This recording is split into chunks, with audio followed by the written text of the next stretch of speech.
Chapter 8. The Last Parting.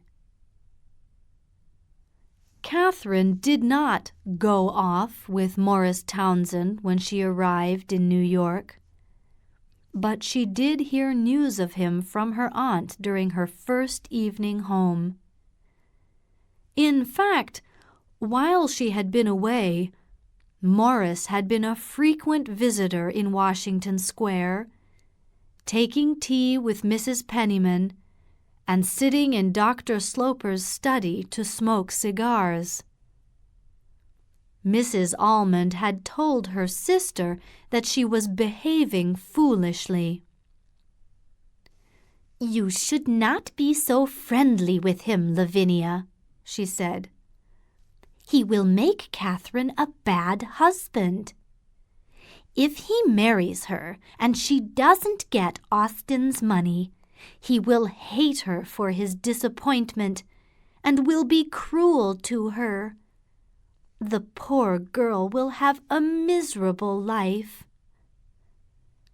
But Mrs. Penniman did not listen to her sister, and on Catherine's return she told her niece that she had taken good care of her lover while she had been away. "And how is your father?" she asked. "Has he changed his mind about disinheriting you?" "No. In Europe I saw that I shall never change him," said poor Catherine. "I expect nothing from him now." "You have become very brave," said Mrs. Penniman with a short laugh. "I didn't advise you to give up your property." "Yes, I am braver than I was. I have changed in that way. I have changed very much. And it isn't my property. If Morris doesn't care about it, then I don't care either." Mrs. Penniman hesitated.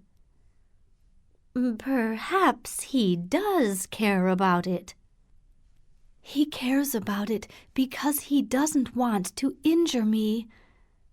But he knows that I am not afraid of that. Besides, I have my own money. We shall have enough to live well." The next day Morris Townsend came to visit Catherine. "I am very glad you have come back," he said. "It makes me very happy to see you again." He looked at her, smiling, from head to foot. When Catherine saw his handsome face again, she found it hard to believe that this beautiful young man was hers. She was very happy, and without waiting for him to ask, she told Morris about her father. "We must not expect his money now," she said, "and we must live without it." Morris sat looking and smiling. "My poor dear girl," he cried. "You must not be sad for me," said Catherine. Morris continued to smile, and then he got up and walked around the room. "Let me talk to him," he said. "I want to prove to your father that he is wrong about me." "Please don't, Morris," said Catherine sadly. "We must ask nothing from him. I know he will never change." "Why not?" She hesitated for a moment. "He is not very fond of me," she said slowly, "and I think He despises me. I saw it. I felt it in England just before we left. It is because he is so fond of my mother, who died so many years ago. She was beautiful and very, very clever. He is always thinking of her. I am not at all like her. Aunt Penniman has told me that. Of course, it isn't my fault, but neither is it his fault. You are a strange family, said Morris. Don't say that. Don't say anything unkind, Catherine said. You must be very kind to me now, because, Morris— Here she hesitated. Because I have done a lot for you. I know that, my dear.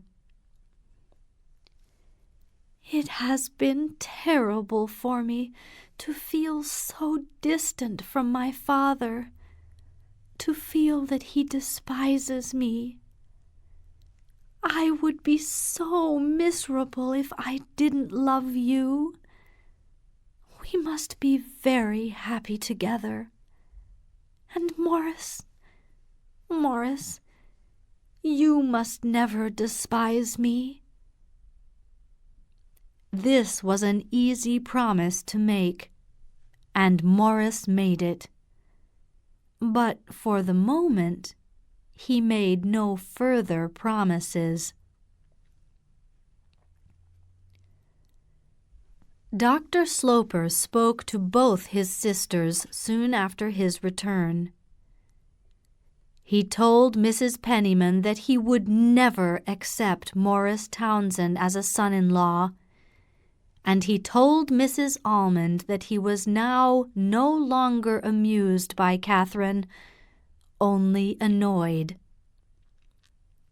She will never give Mr. Townsend up, said Mrs. Almond. Then she will be very unhappy, and I can't prevent it. Poor Catherine, said Mrs. Almond. We must be as kind to her as we can. Mrs. Penniman arranged another secret meeting with Morris.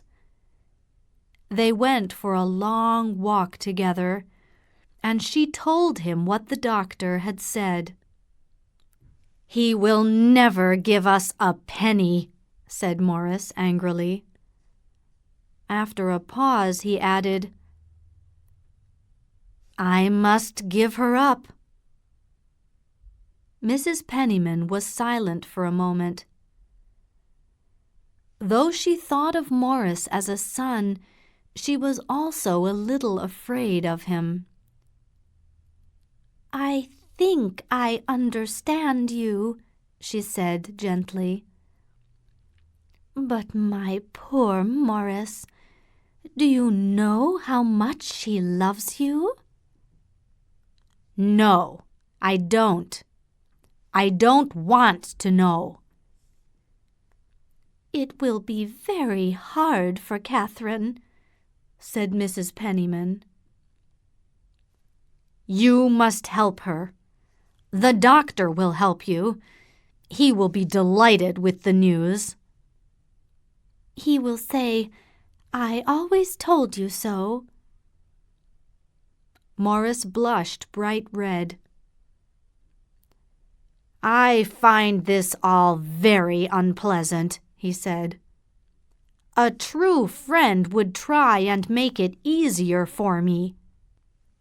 Would you like me to tell her? Mrs. Penniman asked. You mustn't tell her, but you can— He hesitated, trying to think what Mrs. Penniman could do. You can explain that I don't want to come between her and her father." "Are you not going to come and see her again?" "Oh, no, I shall come again. But I want this business to end soon. I have been 4 times since she came back, and it's very hard work." "But you must have your last parting," his companion cried. For Mrs. Penniman, the last parting between lovers was almost as romantic as the first meeting. Morris came to Washington Square again without managing the last parting. And again, and again. Catherine did not suspect anything was wrong, and Mrs. Penniman was too frightened to say anything to her.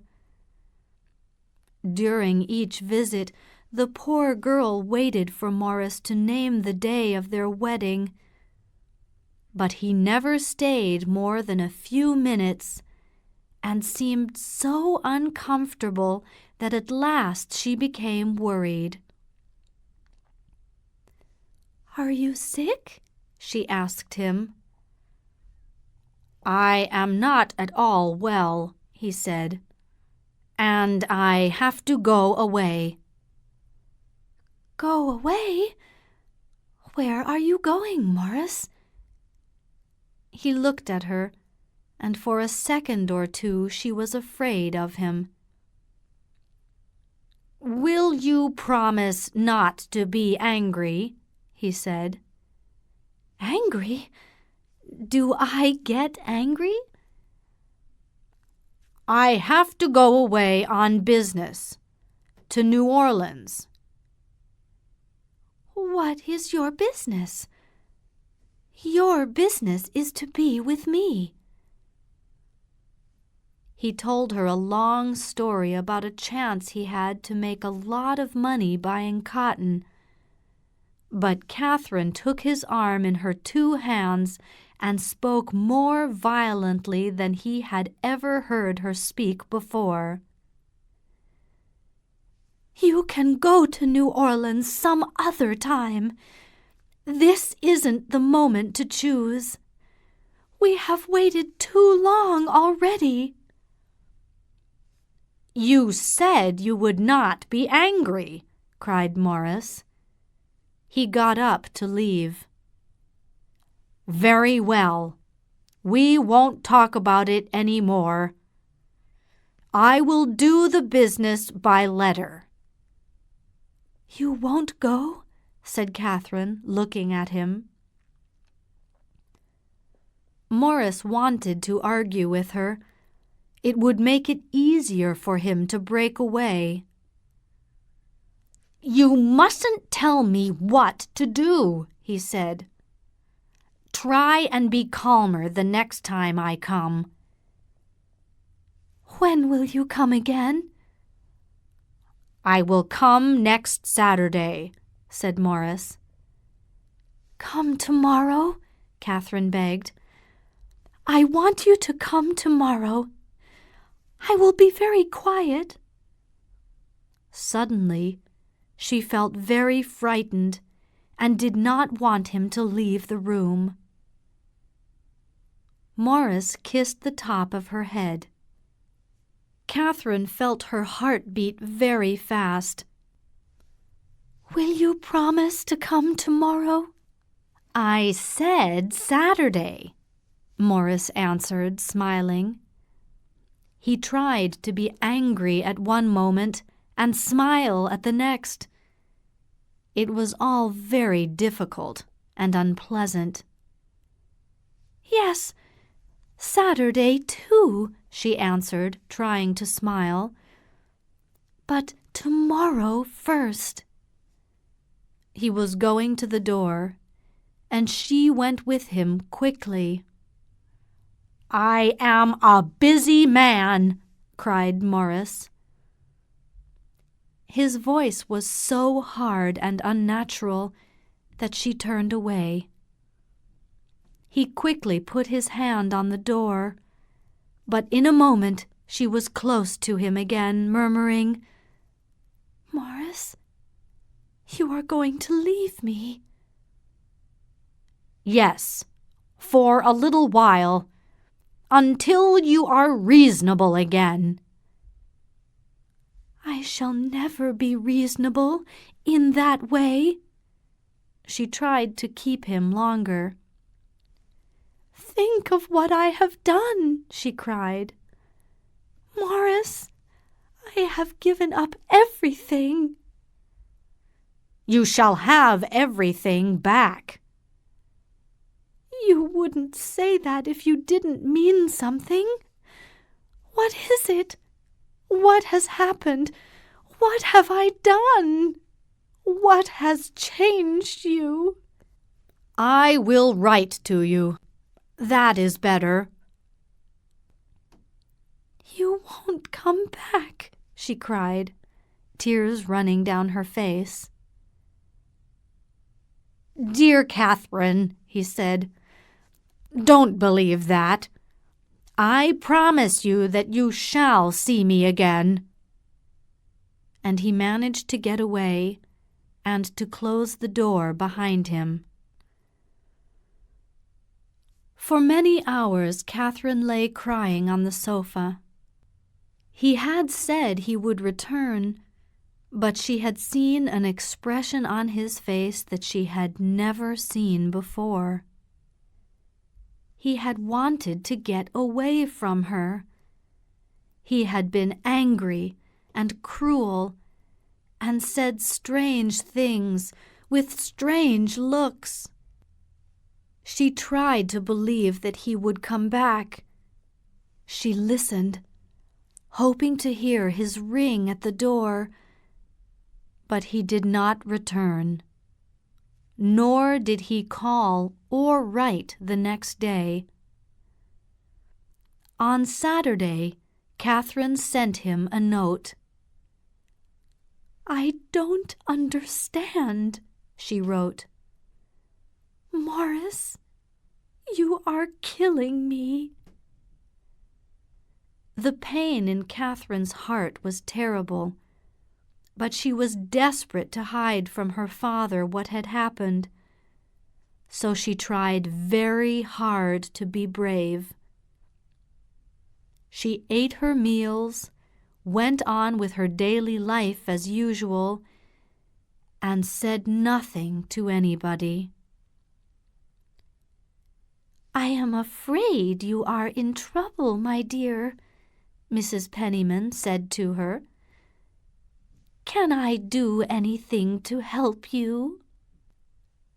"I am not in any trouble and do not need any help," said Catherine. After a few days, the doctor, who had been watching in silence, spoke to his sister Lavinia. "The thing has happened. He has left her." "It seems to make you happy to see your daughter upset." "It does," said the doctor, "because it shows I was right." The following afternoon Catherine went for a walk, and returned to find Mrs. Penniman waiting for her. "Dear Catherine, you cannot pretend with me," said her aunt. "I know everything, and it is better that you should separate." "Separate? Who said we were going to separate?" "Isn't it broken off?" asked Mrs. Penniman. "My engagement? Not at all." "I am sorry, then. I have spoken too soon. But what has happened between you?" said Mrs. Penniman. "Because something has certainly happened." Nothing has happened. I love him more and more." Mrs. Penniman was silent. "I suppose that's why you went to see him this afternoon." Catherine blushed. "Yes, I did go to see him," she cried. "But that's my own business." "Then we won't talk about it." Mrs. Penniman moved towards the door, but stopped when Catherine cried out, "Aunt Lavinia, where has he gone? At his house they said he had left town. I asked no more questions. I was ashamed. Has he gone to New Orleans?" Mrs. Penniman had not heard of the New Orleans plan, but she did not tell Catherine this.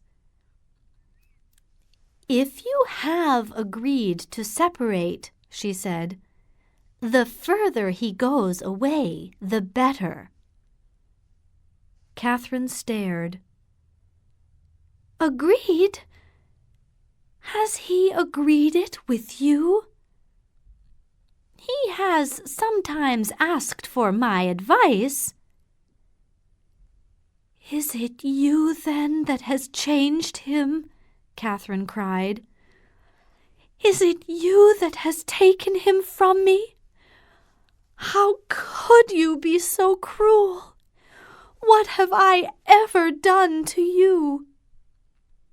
"You are a most ungrateful girl," said Mrs. Penniman. "It was me who helped bring you together." "I wish he had never come to the house. That's better than this," said poor Catherine. She was silent for a few minutes, then got up and walked around the room. "Will you please tell me where he is?" "I have no idea," said Mrs. Penniman. "Will he stay away forever?" "Oh, forever is a long time. Your father, perhaps, won't live forever." Catherine stared at her aunt. "He has planned it, then? He has broken it off and given me up?" "Only for the present, dear Catherine." "He has left me alone," said Catherine, shaking her head slowly. "I don't believe it." 2 days later, Catherine received a long letter from Morris. It explained that he was in Philadelphia and that he would be away on business for a long time. He said he would find it impossible to forget her, but he did not want to come between her and her rightful fortune. It was his dearest wish that she should have a happy and peaceful life, and he hoped that they would one day meet as friends. The pain that this letter gave Catherine lasted for a long time, but she was too proud to say anything about it to her aunt or her father. Dr. Sloper waited a week before coming one morning into the back parlor, where he found his daughter alone. She was sitting with some sewing work, and he came and stood in front of her. He was going out and had his hat on. "I would be grateful if you would tell me when you plan to leave my house," he said. Catherine looked at him with a long, silent stare. "I shall not go away," she said. The doctor looked surprised. Has he left you? I have broken off my engagement. Broken it off? I have asked him to leave New York, and he has gone away for a long time. The doctor did not believe this, and he was disappointed at losing the chance to say that he had been right. How does he like your sending him away? He asked. I don't know, said Catherine. You mean you don't care? You are rather cruel after playing with him for so long. The doctor had his revenge after all.